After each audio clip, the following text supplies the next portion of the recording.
예, 안녕하세요. 우리 5월 이제 오늘 첫 강의인데요. 먼저 강의에 앞서서 여러분이 어떻게 공부하시는지 5월에 설명을 드릴게요. 그래서 5월에 두 개의 강의가 나가잖아요. 그만큼 이제 그 교과서나 교육과정 부분이 중요하기 때문에 원래 여러분이 이제 제가 1년 3, 4월 강의 끝나고 말씀드린 것처럼 두 개의 강의 중에서 하나는 수학교육과정과 교재행구 체계의 이론적인 거죠. 여기 수학연산부터 여러분 확통까지. 그래서 이번 주에 이제 여러분이 두 개 강의 중에서 수학과 교육과정에 대한 일반적인 강의를 하나를 들으셨으면 이번 이제 오늘 강의를 통해서 교육과정에서 어떻게 교과서에 적용이 돼서 문제가 나가는지 교과서 분석 내용을 하고 수학연산 교재 연구에서 이론을 공부하시죠? 다음 주에. 그러면 그 이론적인 강의를 들으시고 나서 오늘 강의를 이제 다음 주 강의, 그쵸?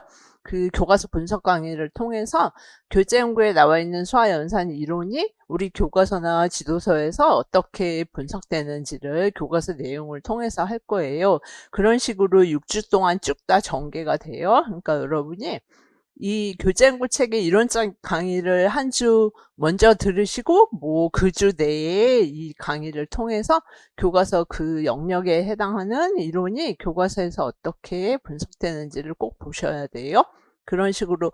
왜냐하면 지금 예전에는 제가 말씀드린 것처럼 어떤 교사학습 이론적인 측면이 강조됐다면 요즘에는 교과서 내용이 굉장히 강조돼요. 그래서 교과서 내용에서 이렇게 지문이 나오고 여러분 기출 보시면 알겠지만 가로넣기로 교과서 내용을 쓰라는 거나 중고등학교 교과서 아니면은 그 내용을 알아야지 이론적 관점으로 분석을 하죠. 예를 들어서 뭐 프루덴탈의 교사적 현상학을 암기를 했는데 그쵸? 1, 2월에서 작년 뭐 기출처럼 대수에서 학생들이 어떤 방정식 문제를 푸는 데 있어서 교사적 현상학으로 분석을 하는데 그 2차 방정식의 뭐 근을 구하고 그런 수학적 내용을 모르면 또 안 되잖아요. 그래서 우리가 교과서 내용을 완전하게 지도서하고 다 보는 거는 여러분이 12월에 2차 때 준비하시는 거지만 지금은 1차 때 여러분이 꼭 모든 다 내용을 볼 수는 없잖아요. 그래서 교사학습 이론적인 측면에서 교과서에서 꼭 중요하게 여러분이 미리 공부를 하셔야 되는 교과서 분석을 공부하는 거예요. 그래서 3, 4월에 여러분이 그렇게 공부를 하셨죠. 뭐 프로이덴탈 이론에서 프로이덴탈의 교사적 현상학, 뭐 수업에서 수학학, 수학과 교사학습 원리, 곡설 조직화를 공부하셨다면 각각의 이론에 맞는 교과서 내용을 우리가 3, 4월에 공부를 했어요. 그러면 5, 6월에는 이제 두 개 강의를 통해서 이 각 영역마다의 이론, 교재 연구에서 이론을 통해서 이론을 공부하시고 거기서 끝나면 안 되죠? 이번 강의를 통해서 교과서 내용을 분석하시는 거예요. 그래서 오늘은 이게 이제 6주 동안 진행될 내용인데 오늘은 교육과정하고 수학연산에 대해서 할게요. 문제를. 근데 교육과정은 우리 앞 강의에서 이론적인 거를 뭐 특별히 교육과정은 어떤 암기해야 될 이론이 제가 그 앞 강의에서 많이 설명을 드렸기 때문에 오늘은 PPT를 통해서 간단하게 한번 복습을 하고 교육과정 문제를 한번 할게요. 그래서 여러분이 아시는 것처럼 이 그리고 이제는 제가 왜 모고 때까지 이 역량에 대한 강조점, 문제 해결, 추론, 의사소통, 연결, 정보 처리 그렇게 역량에 대한 강조점을 암기를 한 70% 정도 그쵸? 그래서 7, 8월에 조금 더 하시고 모고 때 100%까지 하시는 거로 그렇게 채워 나가시고 그 역량에 대한 강조점 분석은 우리 앞 강에서 했기 때문에 오늘은 좀 간단하게 설명을 드리고 갈게요. 그리고 2022에서 특히 이제 주목해야 될 부분이 학생들의 핵심 아이디어를 지식 이해 측면, 과정 기능 측면, 가치 태도 측면으로 이렇게 해갖고 범주를 나눠서 여러분이 그 1, 2, 3, 4월에 평가 채점표 만들 때도 이 범주에 따라서 해야 되기 때문에 이 범주가 의미하는 게 굉장히 중요하게 다뤄진다 그랬죠. 그래서 지식인은 잘 알죠, 여러분이. 오늘 뭐 수학연산을 배운다면 중1에서 뭐 정수에 대한 거, 예를 들어서.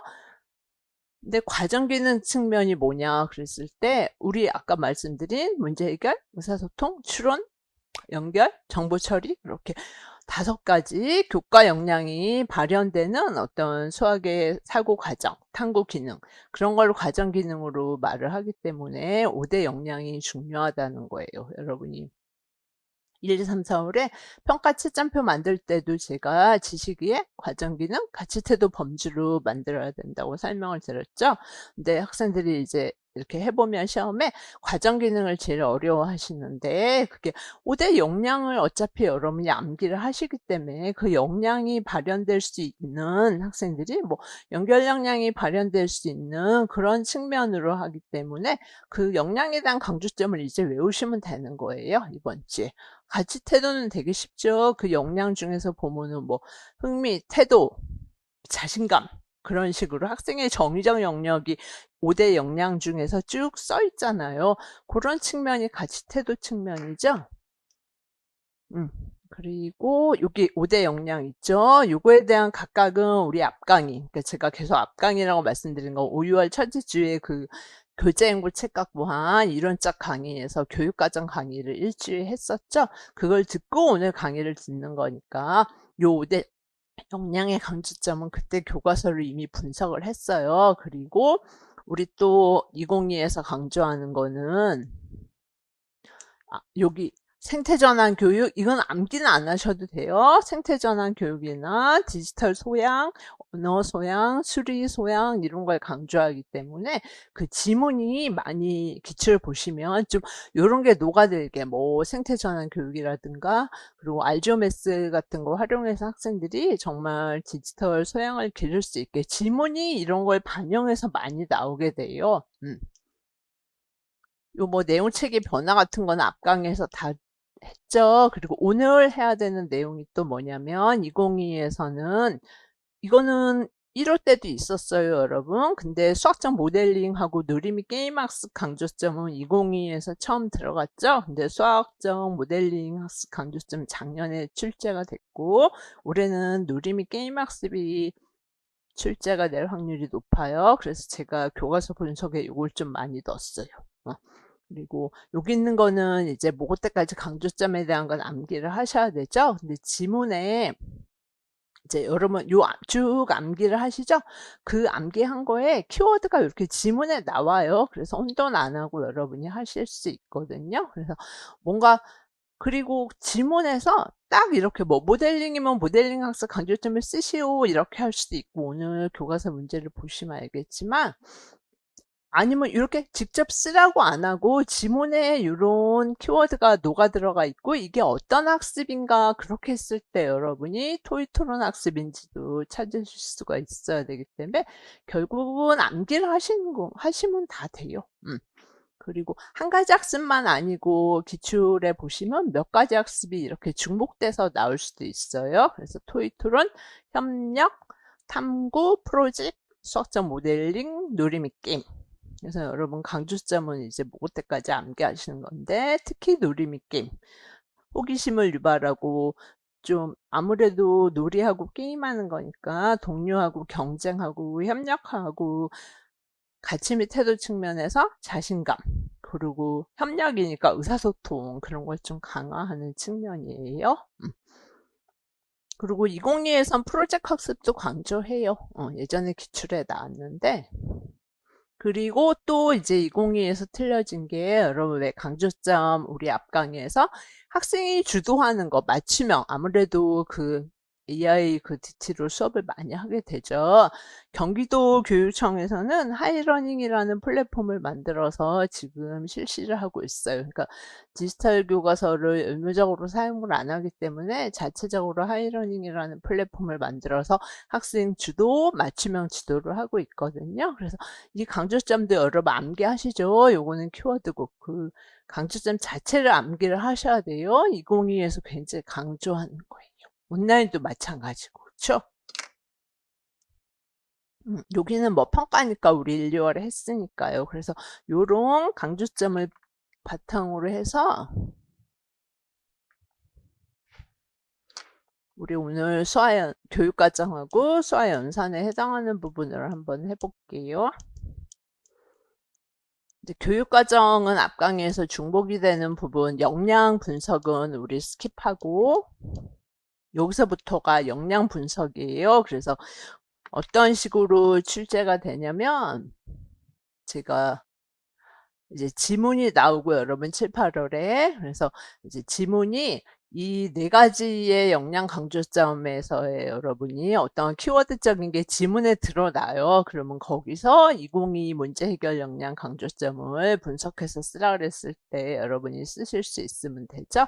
그래서 문제 해결 역량 같은 경우에는 특히 폴리아의 문제 해결하고 많이 연결이 되기 때문에 여러분이 2번 같은 경우에 보시면 문제 이해하고 계획 세우고 그쵸? 실행하고 반성하고가 그대로 드러나죠.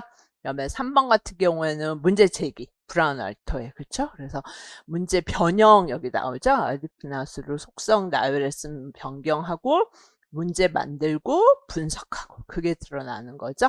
그다음에 4번은 뭐 적극적 자신감 뭐 그쵸? 도전, 성취감 이런 거 보면 여러분 가치 및 태도 측면이 드러난다는 거 보시고 그래서 지문에서 제가 교과서 내용을 모르면 안 된다고 해서 대표적인 교과서 내용을 몇 개를 우리 앞 강의에서 했고 그 다음에 지문에서 드러나는 내용들 정말 교사가 문제 만들기를 했는지 그러면 디귿이죠. 그 다음에 폴리아의 문제 해결 순서가 좀 명시적으로 드러났나? 그럼 니은이고 이런 식으로 분석을 하시는 거예요. 그래서 앞 강의에서 했고 이건 교과서 내용으로 제가 드린 거니까 그냥 여기는 지나갈게요.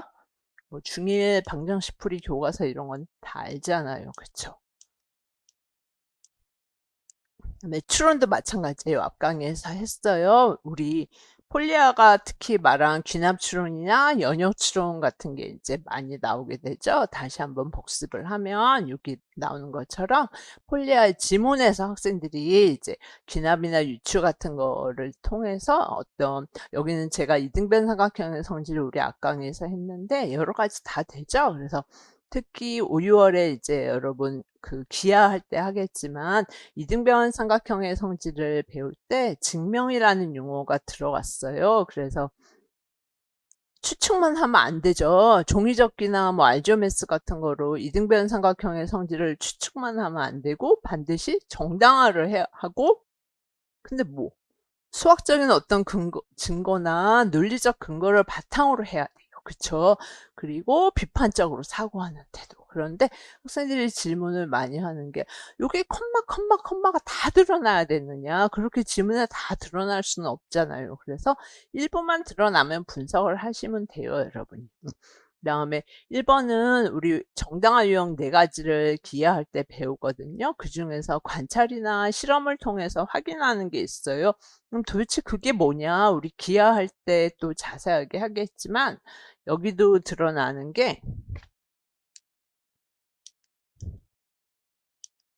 이렇게 종이접기 해갖고 그쵸? 혹은 알조메스 해서 관찰이나 실험을 통해서 여기서 AB하고 AC의 길이가 이렇게 잘랐으니까 같다는 게 학생들이 드러나죠? 그렇게 같을 때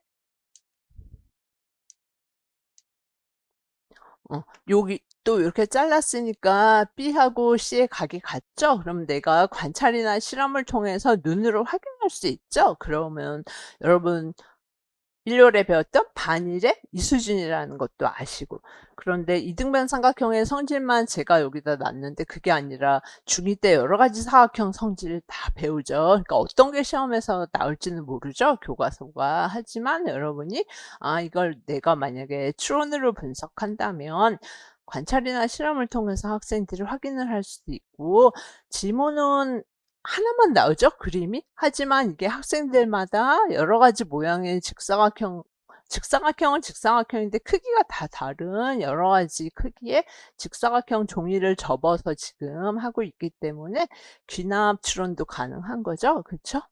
그래서 추론으로 분석할 때 1번하고 2번이 다 가능하다는 거예요. 1번의 특징은 관찰이나 실험을 그쵸? 구체적 조작을 해서 우리 이등변 삼각형 성질이라는 수학 개념에 학생들이 문제를 푸는데 2번은 귀납 추론했다. 여기서 뭐 특별히 유추는 안 했겠지만 컴마니까 귀납 또는 유추 그런 추론을 통해서 했다. 그 다음에 디귿은 이제 학생들이 이등변 삼각형의 성질을 중학교 2학년에서 제가 아까 증명을 한다고 그랬으니까 반일 3수준까지 넘어가야 되는 거죠. 1수준에 멈추면 안 되니까 논리적, 그렇죠? 3수준으로 넘어가서 어떤 이등변 삼각형의 성질을 눈으로 확인을 했다면 이번에는 논리적이고 체계적으로 스윙을 해서 정말 성질을 증명을 해야 되는 거죠. 그리고 반성을 하고, 그렇죠? 그래서 여러분이 추론 이거 앞 강의에서 했어요. 이등변 삼각형 가끔 이렇게 가로로 쓰는 게 이거는 물론 쉽죠. 이등변 삼각형이 되는 조건, 뭐 이등변 삼각형의 성질 그런 건 여러분 다 뭐 증명하시오는 시험에 안 나와요. 하지만 어떤 이 과정을 통해서 최종적인 결과 이등변 삼각형이 되는 조건이 뭔지는 내가 알아야 되고 성질이 뭔지는 알아야 되죠. 그래서 왜냐면 이등변 삼각형은 제가 아까 말씀드린 증명이라는 용어가 들어갔기 때문에 이등변 삼각형과 그 출제될 확률이 있기 때문에 여기 이렇게 성질 두 가지를 써놓은 거예요. 이런 핵심적인 건 암기하셔야 돼요. 그리고 이제 증명이니까 여기 나오죠? 말이 증명이라는 용어가 나와요. 예전에는 없었거든요. 이럴 때는 그 다음이 의사소통. 의사소통 같은 경우에는 뭐죠? 그냥 말로만 의사소통하는 게 아니라 우리 수학적 모델링 할 때도 했지만 어떤 수학 용어, 표, 그래프 이런 게 수학적 모델이라고 말씀을 드렸죠. 그때 또 다른 말로 하면 수학적 표현이고 그러니까 어떤 수학 문제를 풀면서 내가 정말 등이니까 식도 되는 거고 그림도 되는 거예요. 기호, 용어 이런 거 다. 그래서 어떤 그래프를 정확하게 그리고 표를 정확하게 그려야 되죠. 그래서 그런 수학적 표현을 정확하게 했나 그리고 바꾸는 거 그렇죠. 뭐 식에서 그래프 그리고 그래프에서 식 그리고 그런 게 지문에 드러났는가 그런 거죠. 그 다음에 여기는 가치 및 태도 측면에서 편리함 인식한다. 내가 뭐 그래프를 어떤 문제는 그래프가 더 편리했고 어떤 문제는 식이 더 편리했고 그런 것처럼 어떤 표현의 편리함을 인식했나 그리고 디귿은 뭐냐면 약간 교사 입장에서 이제 의사소통을 하긴 하는데 수학적으로 의미 있는 의사소통을 하는 그런 지문 이건 가치 및 태도 타임 배려 존중했나 이런 걸 이제 지문에서 우리 분석을 했어요. 그래서 여기는 참고로 제가 뭐 여러 가지 표현 수학에서 말하는 표현 같은 거 이거는 우리 함수할 때 또 여러분 하죠. 5월에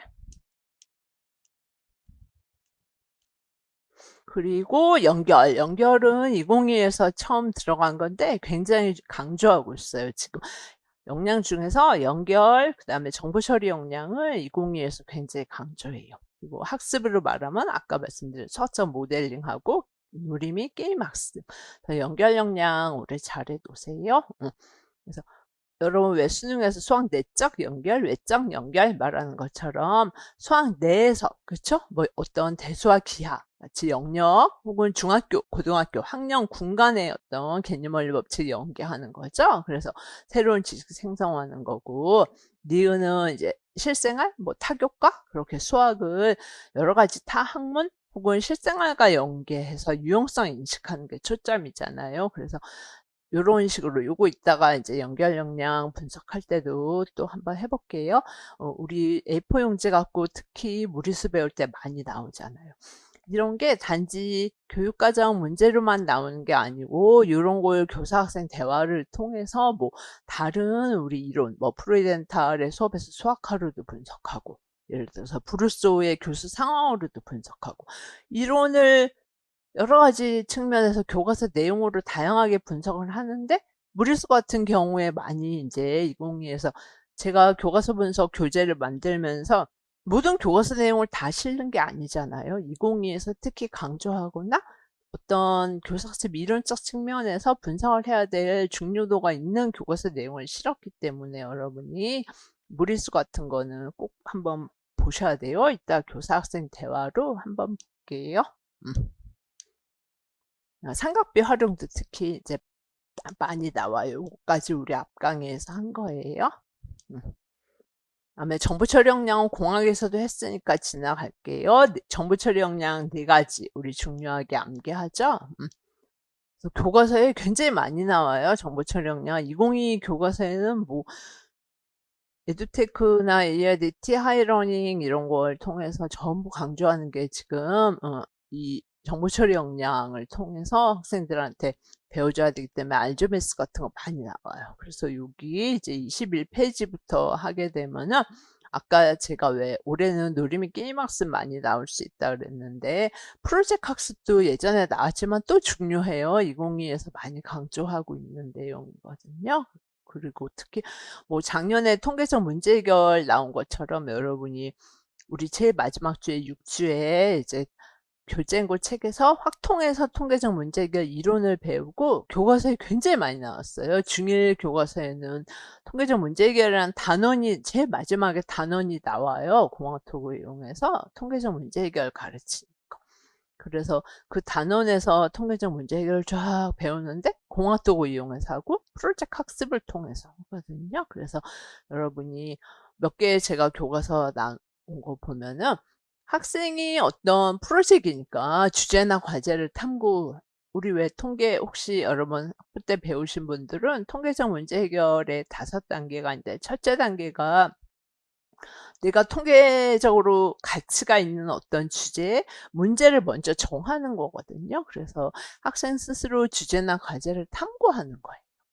그리고 계획 세우고 폴리아 문제 해결처럼 마치 계획을 수행하고 그 결과를 이제 산출하게 되는 거거든요. 근데 2022에서는 이 자기 나 스스로 하는 요걸 또 많이 강조해요. 아까 맞춤형 학습 강조한다 그랬죠. 그래서 나 스스로 어떤 지식과 경험을 통합하게 하는 그런 걸 많이 강조하거든요. 그래서 여기 통계 프로젝트는 교과서에 너무 많기 때문에 제가 대표적인 교과서 몇 개를 드렸으니까 여러분이 요 내용은 나중에 5, 6월에 확통할 때 통계적 문제 해결을 통해서 또 배워요. 그 문제 해결 단계를 분석하는 거. 작년에 시험에 나온 것처럼요. 근데 지금은 프로젝트 학습으로 여러분이 이제 이렇게 내용이 교과서 내용을 실으면 프로젝트 학습으로 분석을 하실 수 있어야 돼요. 근데 작년에 나왔지만 또 엄청 2022에서 강조하고 있는 게 모델링이에요. 그래서 폴리아 할 때 수학적 모델링 4단계는 여러분 배우셨죠? 그쵸? 1, 2월에. 그리고 암기를 꼭 해야 되고 우리가 그 다음에 이거는 강조점. 그대로 암기해야 되는 거죠. 그래서 학생들이 아까 연결 역량의 약간 두 번째, 그쵸? 실생활, 타격과 연계, 그렇게 상과 연계된 현상을 먼저 주죠. 그래서 그거를 여기는 이제 아까 왜 의사소통 첫 번째 있었지만 수학적 용어, 기호, 뭐 표, 그래프, 식 그런 게 이제 수학적 표현이랬죠. 그런 걸 사용해서 내가 우리 모델 수학적 모델 만드는 게 모델링의 두 번째 단계죠. 모델을 꼭 내가 만들어야 돼요. 그래서 시험에 모델 만드는 거가 나왔었거든요. 그 다음에 모델만 만들면 안 되고 수학적 모델을 만드는 게 두 번째 단계고 세 번째 단계가 모델에서 어떤 수학적 결론을 내는 게 세 번째 단계였죠. 그러니까 모델이 만약에 그래프였으면 그래프에서 어떤 한 점을 찾는다거나 모델이 어떤 식이었으면 식에서 어떤 x가 얼마일 때 y가 얼마다 그렇게 어떤 그게 수학적 뭐였어요? 결론이죠. 내가 결론을 내리는 것 모델에서 맞죠? 여기서 끝나면 안 되죠. 마지막 단계가 결론 및 판단이잖아요. 그 결론 및 판단이라는 거는 모델을 제일 처음에 나온 현상, 실생활이나 사회의 자연 현상에 맞게 다시 해석을 해서 최종 답을 내리는 거죠. 그래서 모델링의 4단계를 암기하시고 지문에서 요 딱딱딱 보통 모델링의 1단계는 주거든요. 그러니까 2단계 모델 만드는 거. 결론 내리는 거, 결론 및 판단하는 거, 그거를 모델링에서 잘 하셔야 돼요. 그래서 강조점은 이제 뭐 작년에 나왔다고 해서 또 물론 이제 바로 작년에 나온 건 안 나올 확률이 많지만 놀이미 게임 학습으로 강조점을 암기해 놓으시고 이 모델링은 지문에서 이렇게 단계별로 쓰는 거로 오늘 연습하지만 그게 중요하거든요. 그리고 모델링이 또 강조되는 게 2022에서 왜 우리 제가 이거 중요하다 그랬죠? 번교과, 타교과 거기서 모델링이 또 나와요. 그쵸? 그래서 번교과 수업이니까 아까 왜 통계 프로젝트 한 것처럼 수학에서 어떤 프로젝트를 하는데 이건 문제가 번교과 문제예요. 뭐 과학 문제 아니면 실생활 문제인 거예요. 그래서 그런 여러 가지 번교과 주제를 교사가 줘서 자료나 정보를 수집해서 수학적으로 그걸 분석 해석하는 거죠. 그리고 나서 이제 토의하는 거. 그다음에 학교에서만이 아니라 가정, 학교 뭐 지역 사회 연계나 타교과 연계, 특히 이제 타교과 많이 하겠죠. 그런 것처럼 그런 연계를 고려해서 좀 그러니까 너무 수학적인 문제를 주고 시작을 안 한다는 거죠. 그런 번교과 학습 주제를 갖고 프로젝트 하는데요.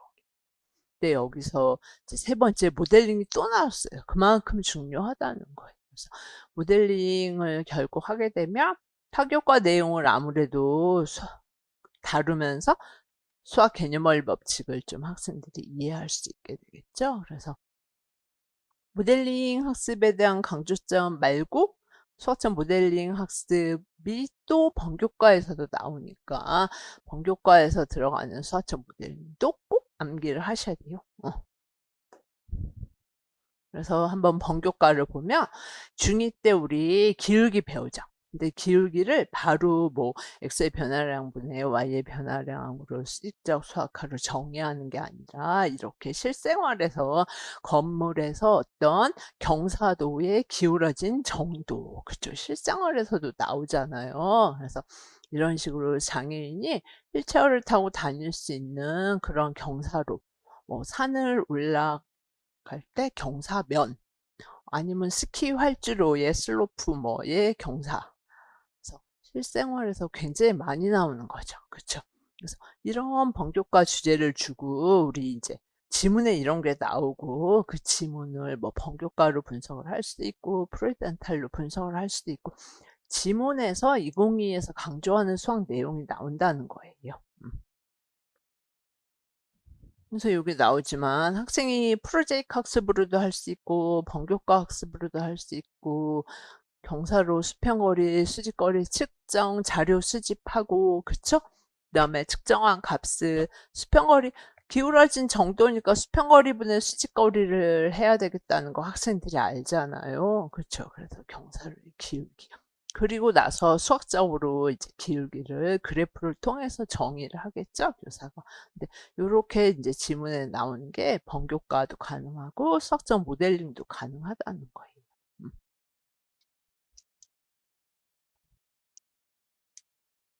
그다음에 요거는 우리 앞 강의에서도 했지만 이제 모델링의 4단계로 한번 모델링이 워낙 중요하니까 해보면 아까 잠깐 PPT 보여드렸을 때 생태 전환 교육 굉장히 중요하다 했죠? 2022에서는 지구 온난화 때문에. 그래서 지문이 생태 전환 교육을 할 수 있는 지문이 나온다는 거예요. 그래서 여기서도 이산화탄소 발생을 줄일 수 있는 그런 이제 대책을 어떻게 하면 마련할 수 있는가 해갖고 에어컨 난방 온도, TV 사용 시간. 이 지문은 우리 앞강의에서 줬어요. 그럼 음식물 쓰레기를 줄인다거나, 뭐, 재활용 용품을 분리 배출한다거나, 그랬을 때, 얼마만큼 어떤 이제 활동을 하는가에 따라서 탄소 발자국을 이렇게 제시해 줄 거예요. 번교과도 되고 수학적 모델링도 가능하죠.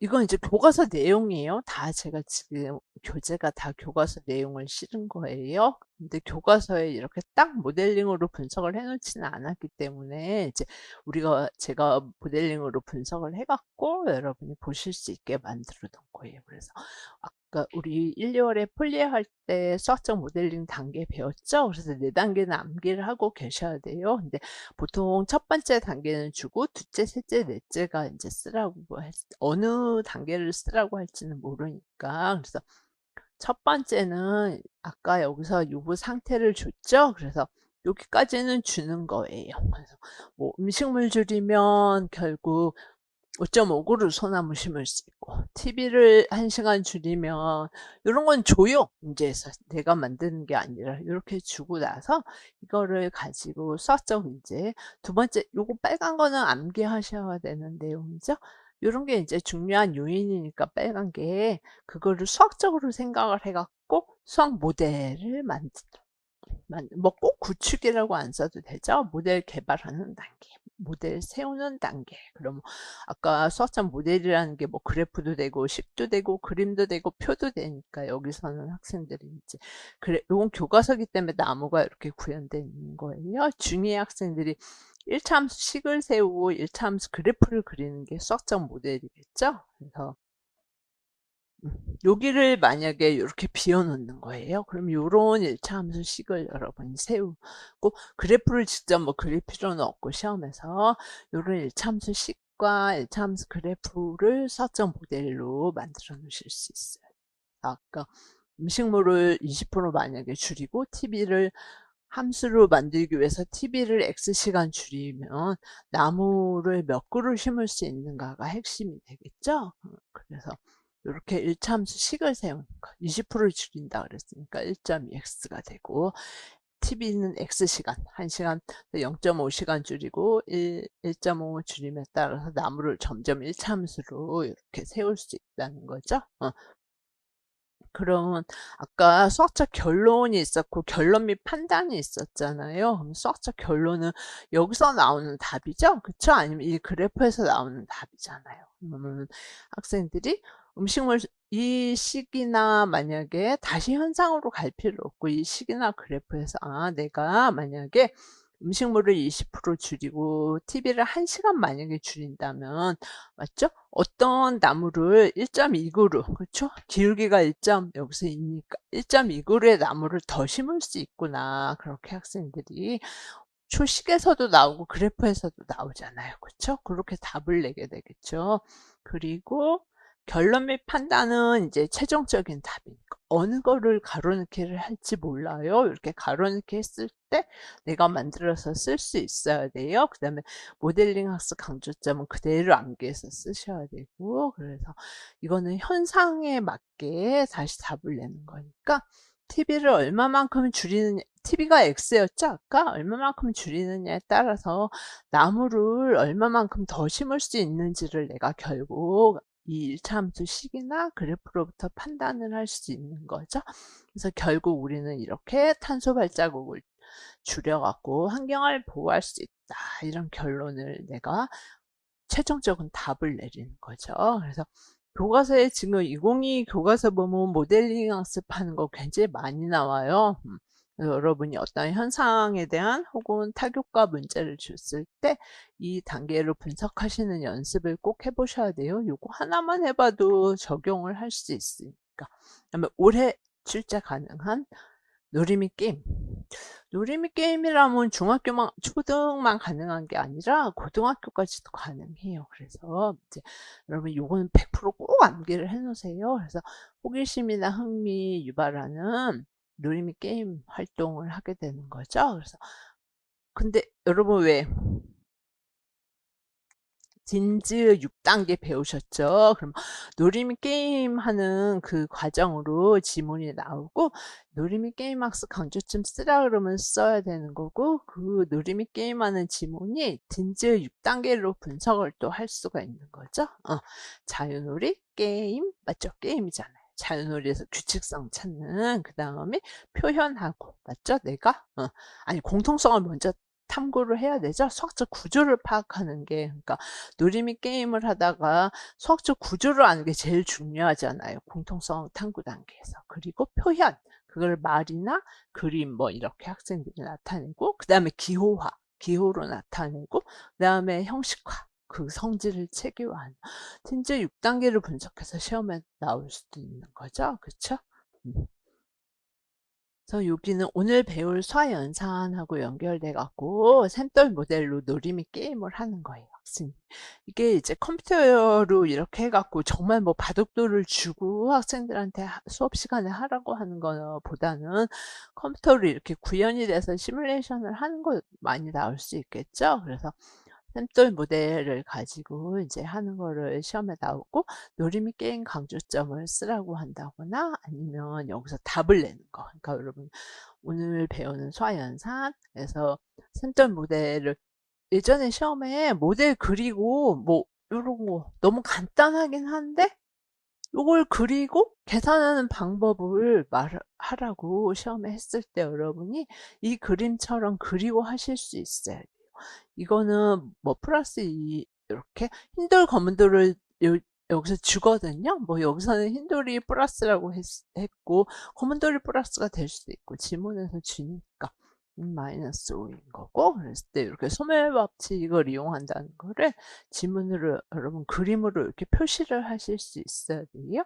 말로도 써야 되고 이런 게 대표적인, 그래서 이렇게 마이너스 4 플러스 3 해서 이렇게 소멸법칙 이용해서 여기 검은 돌 하나 남아서 마이너스 1 되는 거, 그리고 노림이 게임학습 강조점 쓰셔야 되고. 근데 센터 모델만 있는 게 아니죠. 고등학교에도 나와요. 하늘탑 뭐 배우는 거죠? 수열의 기납수정 배우는 거잖아요. 그쵸? 그래서 우리 이거는 뭐 시뮬레이션으로 막 하는 거 나오겠죠? 진짜 수업 시간에 뭐 이렇게 하늘탑 그려놓고 할 수는 없으니까요. 교과서 보면 뭐 하이러닝 교육청 같은 데는 많이 이런 게 이제 구현돼서 나올 수 있죠. 아니면 교사가 실제 수업 시간에 이런 걸 보여줄 수도 있는 거죠. 왜냐면 수열의 기납수정의를 여러분 놀이미 게임 학습을 위해서만 공부하는 게 아니라 수요일에 귀납 정의도 아셔야 되니까 여기서 AN과 AN 플러스 1 사이의 관계식이죠. 요런 거 세우는 거 여기다 이렇게 걸어놓게 해서 기억에 적합한 거 그럼 쓰실 수 있어야 되고, 수열의 기납 지정의 뜻도 써야 돼요. 우리가 이건 이제 대수할 때 또 나오겠지만 지금은 놀이미 게임 학습에 초점을 맞추고, 그래서 교사가 이렇게 놀이미 게임을 하는 걸 시뮬레이션으로 보여줄 수가 있다는 거예요. 그렇죠? 뭐 하늘타워의 원리는 다 아니까 여러분이 이런 거를 학생들이 다 볼 수가 있다는 거예요. 처음하고 이렇게 옮겨가지고 똑같이 이 상태로 되는 데까지 3번이 걸리는 거죠. 1번, 2번, 3번. 그래서 학생들이 A2가 3이라는 걸 알 수 있는 거고, 그러면 이제 A2와 수열의 기납수차니까 AN과 AN 플러스 1 사이의 관계니까 A3, 뭐 A4를 다 숫자로 구하는 게 아니라 앞에 A2와 A3 사이의 관계를 우리가 생각하는 게 중요한 거죠. 이렇게. 맞죠? 그래야 수열의 기납수정의가 나오니까. 그래서 놀이미 게임을 통해서 시뮬레이션을 통해서 이런 관계식을 세워야 되는 거죠. 그래서 여기는 이제 대수할 때 우리 수열의 기납수정의 뜻도 아셔야 되고 뜻을 쓰시고 이렇게 나오거든요. 그러니까 놀이미 게임 학습의 강조점만 암기하는 게 아니라 놀이미 게임 학습이 구현될 수 있는 중학교에 뭐 센터 모델, 뭐 이따가 수화연산할 때 센터 모델로 아까 그림 그려갖고 하는 거 아셔야 되는 것처럼 이 하노이 타워, 뭐 피타고라스 정리 같은 것도 놀이미 게임 할 수 있죠. 데스타일이나 뭐 알조메스 같은 걸 이렇게 그림 그려갖고 할 수 있잖아요. 그런 것처럼 수학적 내용도 알아야 되니까 우리 이렇게 나오는 데다 가로넣기 하거나 수열의 기납수장의 뜻이라 그랬을 때 쓰실 수 있어야 돼요. 우리가.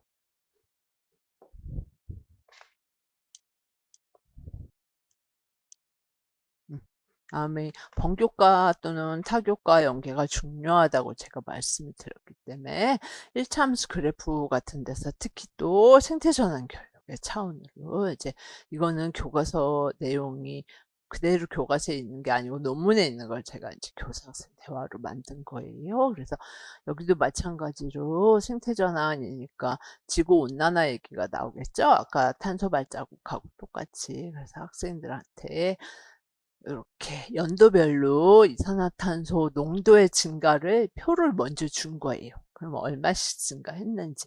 그래서 실생활이니까 이제 딱 일정하게 증가하는 거를 안 주고 프로젝트 차원에서 조금 이제 들쑥날쑥하게 이렇게 증가하고 있는 거죠. 그래서 증가하고 있다는 걸로 먼저 학생들이 발견하고, 그 다음에 원인, 번교과니까, 그쵸? 영향, 이런 걸 우리가 한번 조사해보게 하는 거예요. 프로젝트 차원으로. 학생들이 이제 막 조사해갖고 여러 가지 답을 할 수 있겠죠? 그리고 좀 이제 수학적으로 들어가자는 거예요.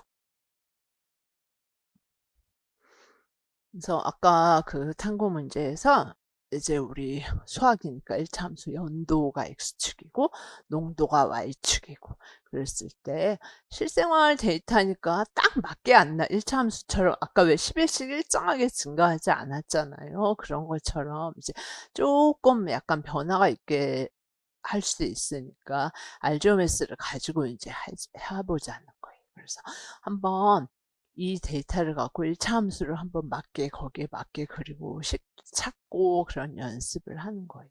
그리고 1차 함수 배웠을 때 그래프하고 식하고 그 다음에 성질까지 같이 배우는 거죠, 우리가. 그럼 여기도 마찬가지예요. 만약에 번교과에서 세 가지 그 강조점이 있었을 때 수학적 모델링도 있었잖아요. 이게 수학적 모델이 되는 거겠죠?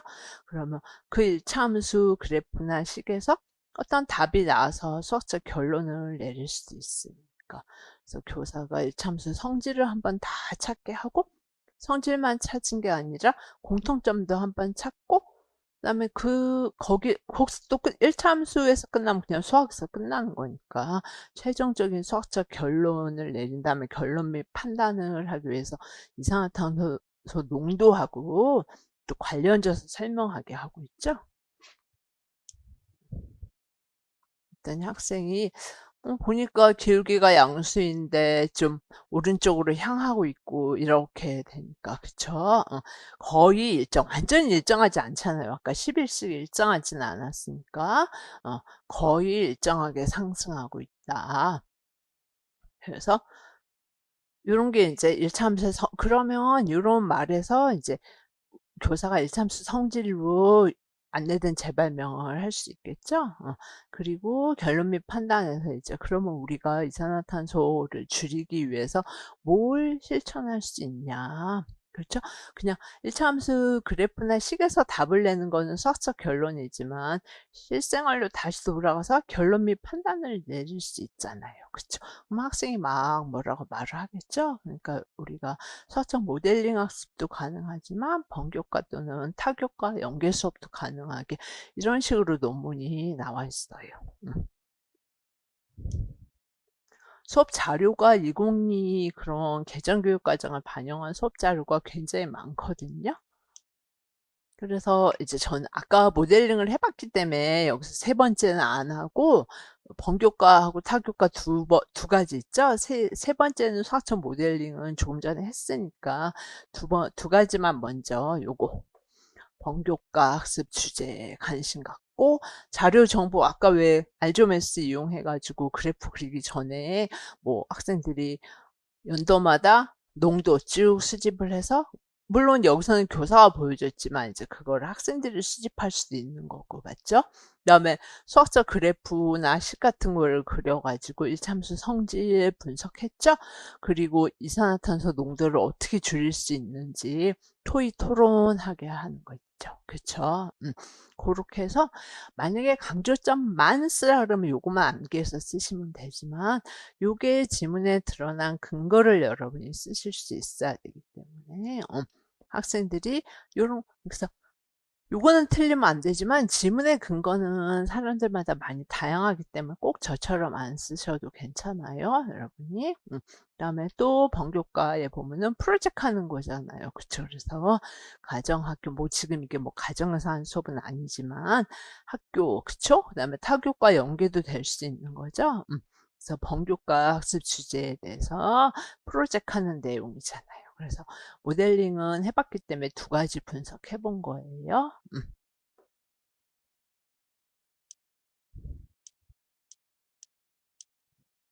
그다음에 놀이미 게임을 지금 아까 중학교에서 제가 샘떨 모델, 뭐 피타고라스 정리도 가능하고 그리고 고등학교 하노이 타워 대시에서 해봤죠. 근데 지금 그 기하라는 과목에서는 성취기준 해설이나 성취기준 적용시 고려사항을 암기하실 필요는 없거든요. 근데 지문은 나올 수 있기 때문에 지문에서 2차 곡선 특히 뭐 타원 여기서는 쌍곡선이지만 타원, 쌍곡선, 포물선 같은 내용은 아셔야 돼요, 여러분이. 그래서 고등학교 기하에서 2차 곡선을 정말 어떻게 놀이미 게임 하는지 컴퓨터로 다 하죠. 컴퓨터 시뮬레이션으로 놀이미 게임을 할 수 있다는 거예요. 그래서 이것도 교과서에서 나온 걸 이제 제가 이렇게 변형을 한 내용이거든요. 그래서 이런 식으로 지금 2022에서는 놀이미 게임 학습이 많이 녹아져 있어요. 교과서에. 컴퓨터를 이용해 갖고 하는 게. 그래서 이런 식으로 이거 보시면 여러분 아시겠지만 거리가 4.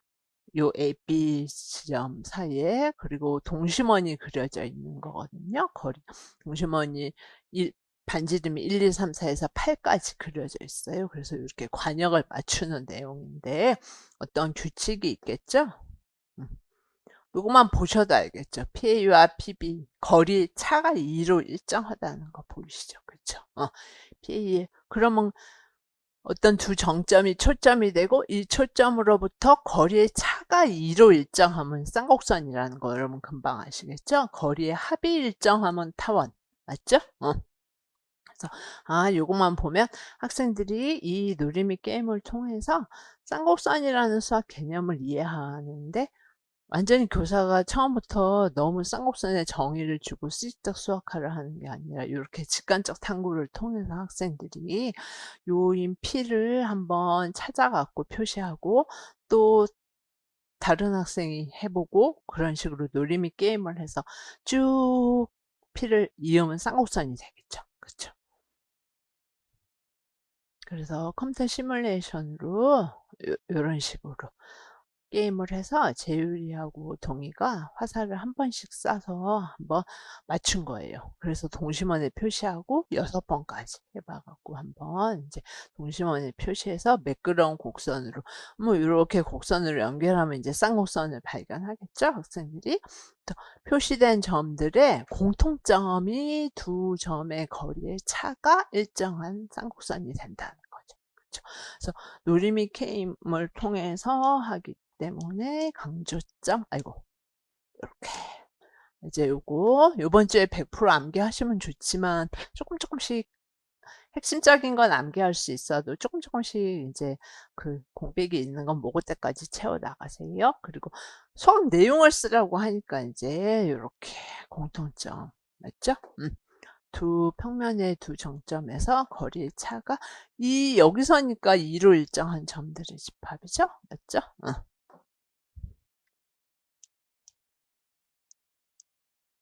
그 다음에 202에서 연결 역량이 제가 아까 중요하다 그래서 무리수를 그 A4 용지 가지고 교과서에 나온 거를 교사 학생 대화로 만들어 본 거예요. 그래서 연결 역량 강조점 두 가지로 분석하는 거. 그렇죠? 그래서 종이 생산하는 공장이 만약에 사장이라면 종이를 아무래도 손실을 줄여야 되니까 어떤 규격으로 만들면 될 것인가 해갖고 학생들이 한번 이제 생각해 보게 하면 우리 이거는 당연히 이렇게 맞죠? 요 그림이 학생들이 핵심이죠?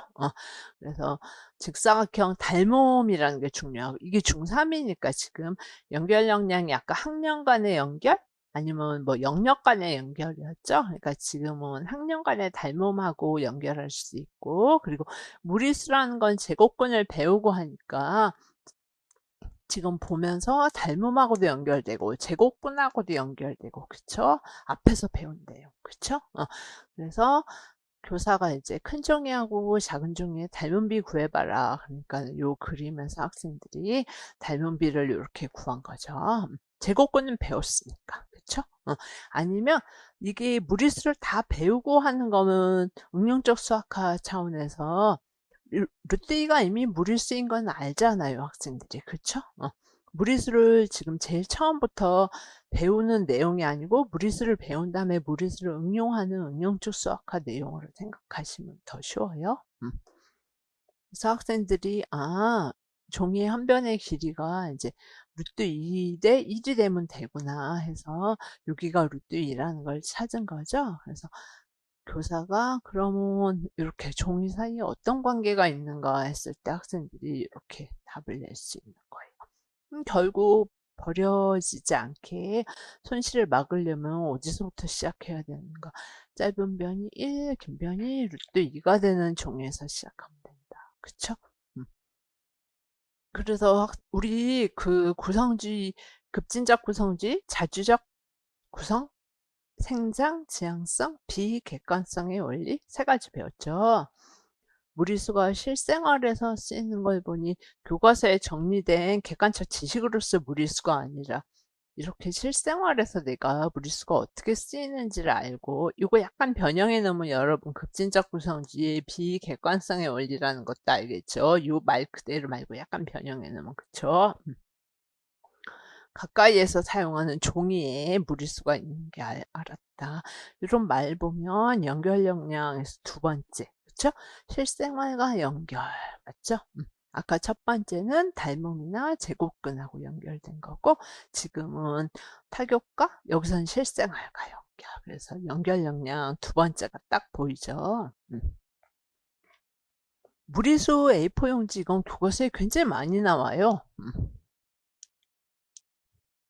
그래서 연결 역량으로 한번 분석해 보자. 그러면 아까 영역 혹은 학년 간의 연결하는 거죠. 그래서 지금 복사용지 아까 왜 우리 중2 때 닮은 비 구할 때 뭐 학년까지 명시적으로 지문에서 근거는 안 써줘도 돼요. 닮음, 제곱근 뭐 이런 거 연결해서 한 거. 그러면 연결 역량 첫 번째로 여러분 쓰실 수 있죠. 그 다음에 아까 제일 마지막에서 학생이 한 말처럼 무리수가 실생활에서 이렇게 쓰이는 거 보니까 내가 유용성을 알았다. 그런 근거를 가지고 오면 우리가 연결 역량 두 번째 수학과 실생활 연결도 되는 거죠. 그런 식으로 뭐 이렇게 지문을 주고 모고는 지문 주고 한 문제만 묻는 게 아니라 세네 개씩 물어봐요. 그러니까 연결 역량 강조점과 관련해서 쓸 것, 뭐 이렇게 또 프로이덴탈의 뭐 다른 이런 수학과와 관련돼서 쓸 것 이런 식으로 나오니까 여러분들이 우리 지금은 교육과정이니까 연결 역량으로 해본 거예요. 그다음에 온라인 학습에 대한 것도 강조점 있잖아요. 요거는 좀 온라인에 대한 거는 나올 확률은 좀 적어요. 왜냐하면 여기 잠깐만 보시면 요게 온라인 강조점, 요거는 제일 마지막에 여기 강조점 한번 보시면 원격 수업할 때 왜 그쵸? 이거는 뭐 그 학생의 특성, 학습 내용, 뭘 배우느냐에 따라서 거기에 딱 맞는 플랫폼, 이거는 학교에서 어떤 뭐 플랫폼 선택하느냐. 그래서 경기도교육청은 지금 하이러닝 갖고 하고 있는데 그 학교에서 플랫폼을 선택하는 거니까 여러분이 뭐 특별히 시험에 나올 확률이 잘 없어요. 근데 만약에 이제 여러분이 제일 마지막에 외우신다면 두 번째나 세 번째 같은 경우는 외우세요. 뭐 온라인 학습 강조점 4개 쓰시는 시험은 절대 안 나오거든요. 그러니까 여러분 이거 다 4개 외우시지 마시고 우리는 교사 입장에서 많이 하기 때문에 그 학습 지금은 여기서는 배우는 내용이 뭐냐, 오늘 우리 학교 학생의 수준이 뭐냐, 우리 반 그거에 맞는 도구를 한번 활용을 하자는 거예요. 그래서 아무래도 온라인을 하면 학습의 효율성이나 다양성을 학생 수준에 맞게 도모를 해야 되니까. 그다음에 원격 수업 온라인 할 때도 당연히 뭐 줌 같은 거 이용해서 학생 참여해 줘야 되죠. 교사 혼자 막 설명식 강의하는 거 아니니까. 조언 발문, 폴리아식 뭐 어떤 발문 그런 걸 통해서 학습 참여를 끌어내야 되는 거죠. 그쵸? 그래서 여러분이 4가지 다 암기하시지는 말고 그냥 그리고 지금 외울 게 너무 많으니까 20이 제일 마지막에 모고 때 정도 요거 둘째, 셋째 정도만 외워두세요. 근데 요거는 이제 수학교육 다른 우리 신론만 있는 게 아니라 요즘에 수학교육학 책이 굉장히 많이 요즘에 공부하신 교수님들이 이렇게 공동 집필해서 나오고 있거든요. 그 책에서 이제 이런 식으로 온라인으로 할 때 어떤 교사 지도안이 이렇게 구현될 수 있는지를 만들어 놓은 거예요, 책에서. 그래서 여기서는 이제 삼각비 활용, 아까 왜 저 앞에서 프로젝트 학습으로 삼각비 활용에 대한 거 잠깐 나왔거든요. 우리 앞 강의에서도 했어요. 그 학교 교실 밖에 나와서 학교의 높이 측정할 때 우리 삼각비 활용할 수 있는 거죠.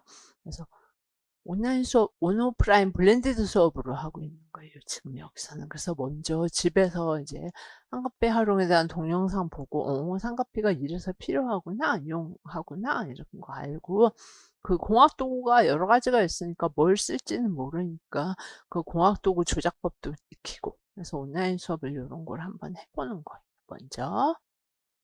그리고 이제 학교에 와서 오프라인 수업을 하게 되는 거예요.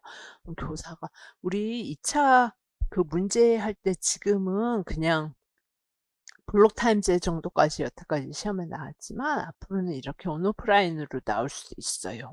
앞으로의 수업은 이런 걸 많이 지향하고 있기 때문에 너무 그동안에 계속 뭐 블록 타임제만 나왔거든요.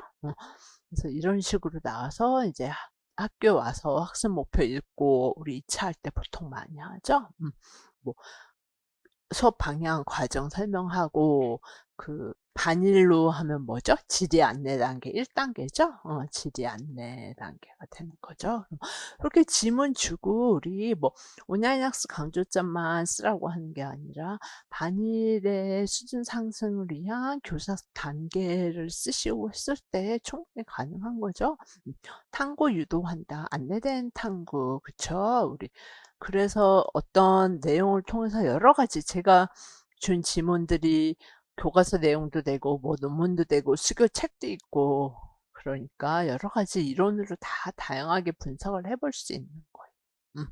그리고 집에서 너희가 한번 동영상에서 어떤 거 발견했는지 한번 발표도 시키고 그 다음에 계속 탐구활동 지리 안내하는 거예요. 교사의 개입이 많이 들어가는 거죠. 실생활 탐구 문제 계속 이제 하는 거예요. 아까 왜 그 교실 밖에 나가서 학교 교실 높이 측정하는 것 같은 그런 거죠. 활용해. 그게 삼각배 활용이잖아요. 그쵸? 그리고 이제 이론 수업으로 삼각비 한번 다시 정리하면서 여러 가지 실생활 문제 한번 같이 교과서에 나온 거, 그쵸? 교과서에 나온 것도 같이 해결해 보고. 그리고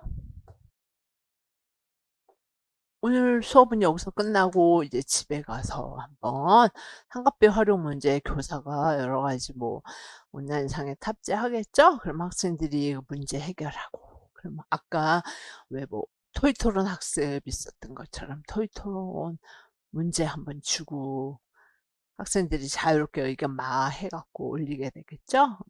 이런 게 블렌디드 수업이잖아요. 그리고 나서 온라인 강조점 아까 말씀드린 둘째, 셋째 정도 여러분 암기해 두세요.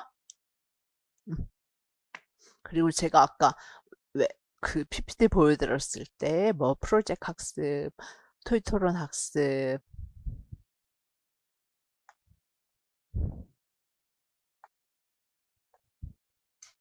이거 보여드렸을 때 여기서 협력, 그러니까 예전에 그 기출에 토익 토론, 협력, 뭐 이렇게 딱 하나만 드러나게 안 나오고 몇 가지가 중복돼서 나올 수 있기 때문에 지문에 이런 키워드가 딱 명시적으로 나타나면 한 개 찾는 거 되게 쉬워요. 그래서 토익 토론은 학생이 같이 협의하고 비판적 사고, 합리적 의사결정 이런 토익 토론 학습 강조점 여러분 암기하는 거에 키워드가 좀 드러나요. 근데 탐구는 특히 학생이 중심이 돼서 내가 어떤 지식을 발견을 해야 되는 거예요. 학생이 발견해서. 그리고 그게 정말 맞는지 타당성까지 확인하는 그런 게 이제 드러나거든요.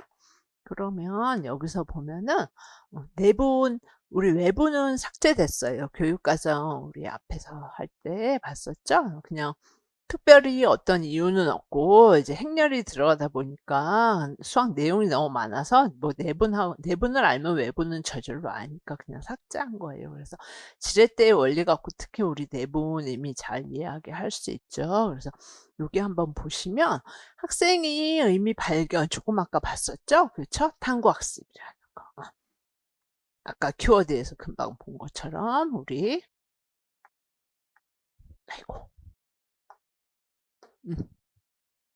여기 학생이 지식 구성 발견, 타당성 확인한 이런 키워드가 드러나면 이게 2022에서 어떤 교사학습 방법인가 하면 탐구학습, 기입형이면 탐구학습, 강조점 쓰라면 쓰실 수 있겠죠? 여기 나오잖아요. 그쵸? 그래서 교사학습에서는 탐구학습, 그 다음에 평가에서는 또 무슨 평가냐 이런 식으로 나온다는 거예요. 그래서 학생 개인 모듬 자기의 사고방식 내용책, 가치, 태도, 특히 아까 평가할 때 지식이해, 과정기능, 가치태도 세 범주에서 평가한다 그랬죠. 근데 특히 가치태도를 많이 주안점으로 이제 평가할 수 있는 거거든요. 그러면 다시 한번 복습. 교사학습만 했기 때문에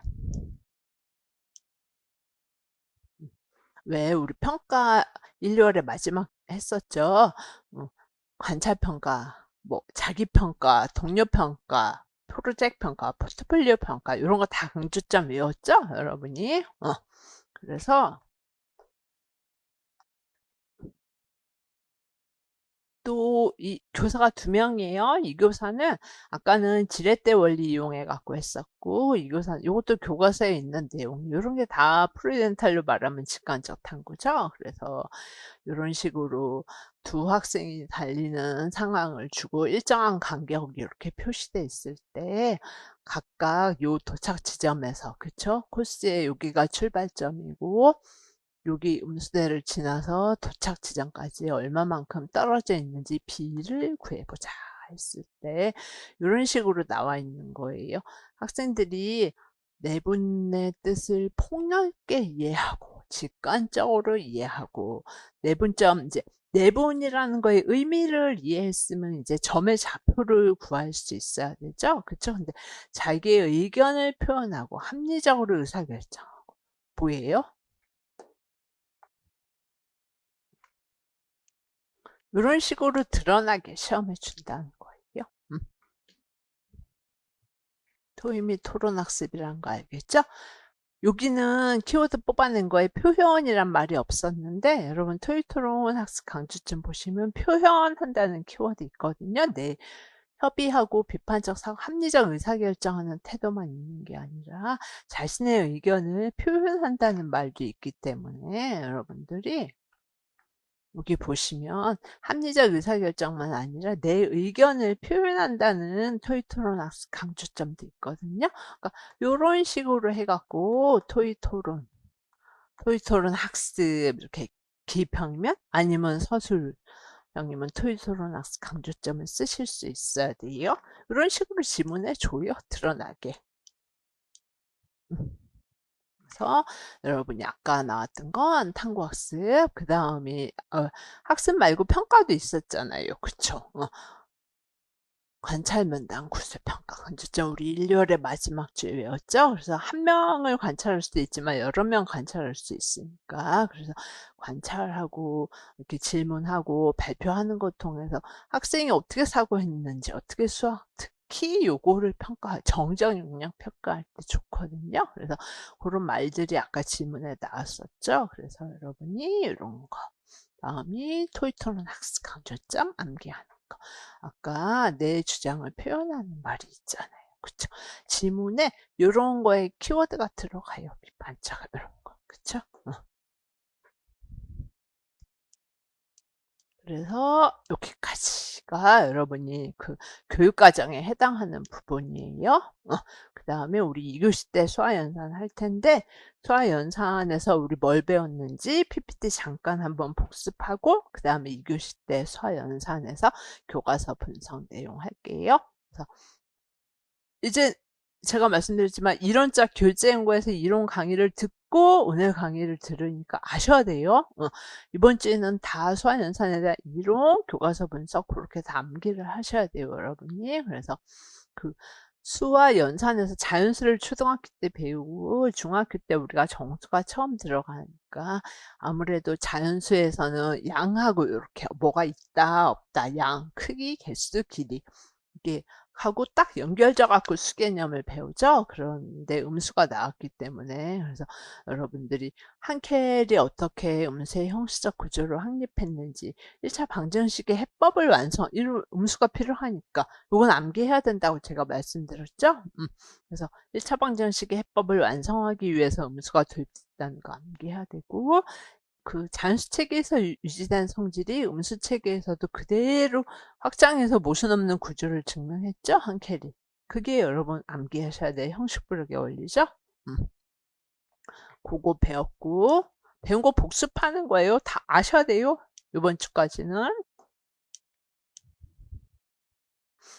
그 다음에 이제 중요한 게 교과서 분석에서 대부분 나와주는 게 수학연산에서는 직관 모델, 템돌 모델, 우체부 모델, 수직선 모델이죠. 그래서 아까 우리 놀이미 게임할 때 샘돌 모델 갖고 하는 거 나왔지만 우체부 모델 고지서검, 그래서 우리 앞 강의할 때 제가 그 직관 모델의 장단점, 예시 굉장히 중요하게 다 아셔야 된다고 말씀드렸어요. 그래서 뭐 따로 또 강의하지는 않을게요. 그래서 여기서 간단하게 지금 장단점 뽑아놓은 거 있는 거 여러분 그 한글 파일 제 교재 있죠? 그거 그대로 암기하셔야 되고, 그다음에 세 가지 모델, 우리 어음이란 거는 안 나오니까 학교 수학에서는 상품권으로 해서 나온다 그랬죠? 상품권 받으면 이익이니까 플러스로 해서. 그래서 어떤 예시를 줘갖고 우체부 모델로 하는 거, 수직선 모델로 하는 거, 다 그 앞강의에서 수학연산할 때 다 했었죠? 제 교재에서.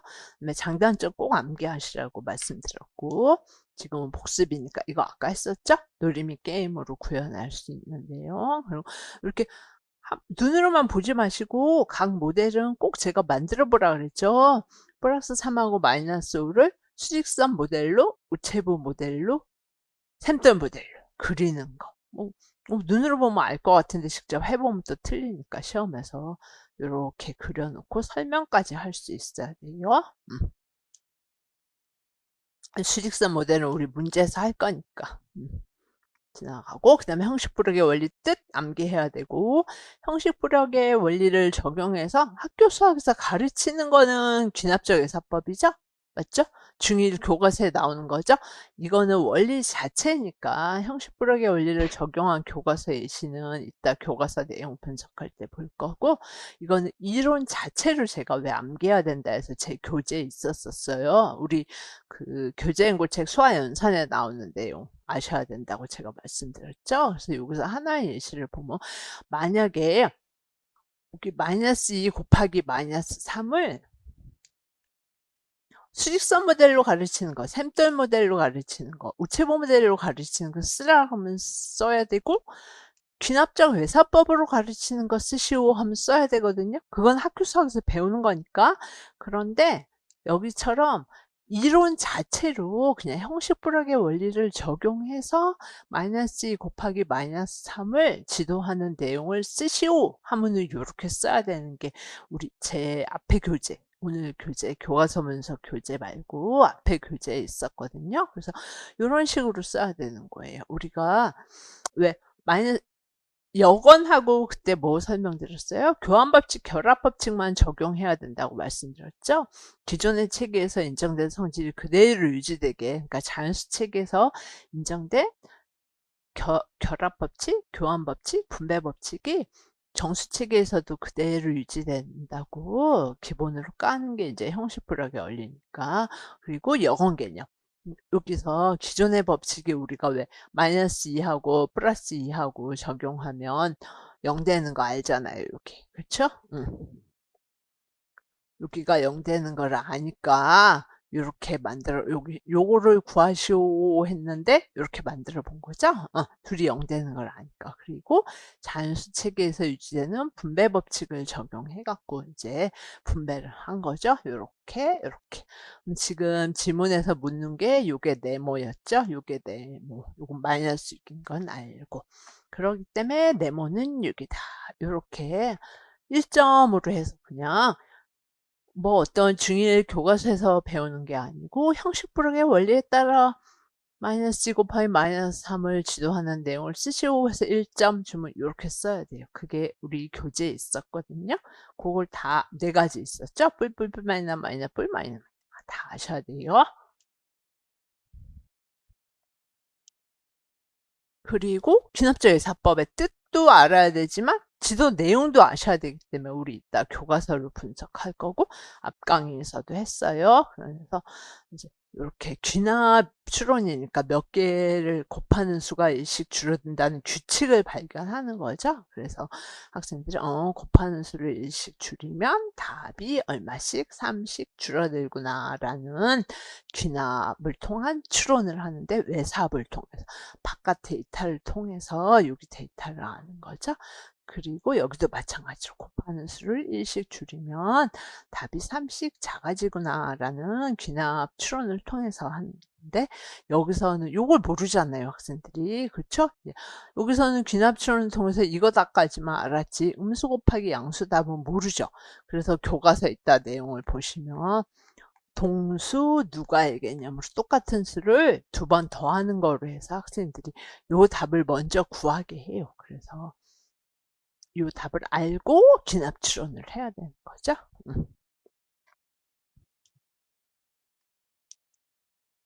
그 다음에 우리 수화연산 이론에서는 또 이론 자체로 외연측정의 뜻, 내포측정의 뜻 배운 거 생각나죠? 그래서 내포가 이제 우리 반일로 말하면 제가 이수진이라고 그랬죠? 그 개념, 평행사변형이라면 평행사변형이 성질, 대상이 가진 공통적인 성질로 정의하니까 이수준이겠죠? 학생들이. 그래서 평행사변 성질, 둘쌍의 대변이 각각 같네? 예를 들었고, 학생 수준에서 참으로 인정된 성질이잖아요. 혹은 평행사변형 성질 5개 있죠? 근데 외어는 그게 아니라, 어떤 개념에 포괄된 대상 전체를 나열하는 거잖아. 그러니까 예를 들어서, 평행사변형에는 어떠한 게 있다. 직사각형, 정사각형, 마름모가 있다. 따다다다다 해서 대상 전체를 나열하는 거. 다면체를 외연적 정의를 하면 4, 5, 6 면체 따다다다다 이런 식으로 그 개념에 포괄되는 대상을 나열하는 거죠. 그래서 내포적 정의를 교과서에서 먼저 해주고 외연적 정의를 해줘요. 교과서는. 그리고 만약에 우리 유리수라면 뭐였어요?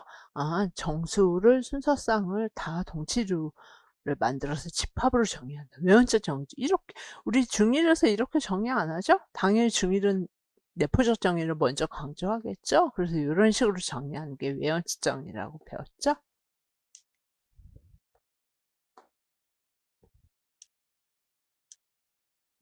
그 다음에 배운 게 우리 중1에서 유리수를 배울 때 초등학교에서 분수 배우잖아요. 그래서 시험에서 막 이렇게 교사 학생 대화에서 나오는데 분수라는 게 어떤 컨텍스트에서 시작하는 애에서 이렇게 똑같은 애를 나눴을 때 맞죠? 등분할 했을 때 전체의 부분 3분의 1 그다음에 똑같은 사과를 몇 명한테 사과 2개를 5명한테 나눠준다. 그래서 분배를 했을 때 몫이다. 그다음에 비율 초등학교 때 배우죠? 그다음에 연산자 이건 좀 생소하실 수 있는데 요렇게 어떤 오퍼레이터냐 뭔가가 입력되면 뭔가가 출력되는데 요 B분의 A라는 유리수가 오퍼레이터로 해갖고 유리수 집합에서 어떤 대상을 요 대상을 유리수가 확장할 수도 있고 축소할 수도 있고 그래서 마치 함수의 기계적인 역할이 되는 거죠. 그래서 지문에 어떤 맥락이 컨텍스트가 드러나느냐에 따라서 여러분이 4가지를 암기하셔야 된다 그랬어요. 그래서 여태까지 기출에 유리수는 나온 적이 없기 때문에 여러분이 요 4가지 맥락 되게 쉽잖아요. 그쵸?